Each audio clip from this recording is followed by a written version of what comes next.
Post office GDS ग्रामीण डाकसेवक भरती 2026 महाराष्ट्र। तर पहा विद्यार्थी मित्रांनो, पोस्ट ऑफिस जीडीएस ग्रामीण डाकसेवकच्या जवळपास 25 ते 30,000 प्लस जागांसाठी भरती निघत आहे आणि या भरतीमध्ये शिक्षण फक्त 10वी पास लागते। महाराष्ट्रातील आपण कोणत्याही जिल्ह्यातले असाल तर मुला मुलींना फॉर्म भरता येणार आहे आणि या संदर्भात अपडेट आलेला एक पत्रक या ठिकाणी आलं आहे। टेंटेटिव्ह डेटचा अपडेट या ठिकाणी आलेला आहे आणि ऑनलाईन पद्धतीने जे फॉर्म भरणे चालू होत आहे 20 जानेवारी 2026 पासून ऑनलाईन पद्धतीने फॉर्म भरणे चालू होत आहे।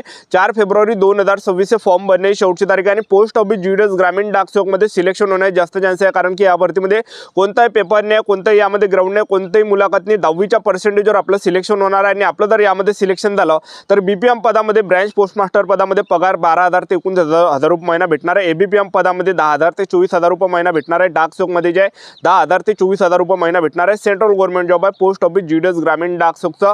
तर ही होती संपूर्ण महत्त्वाची माहिती। आपल्याला फॉलो करा अशाच नवीन भरतीच्या अपडेटसाठी। आजच्या इथं थांबतो, भेटा नेक्स्ट व्हिडिओमध्ये। जय हिंद।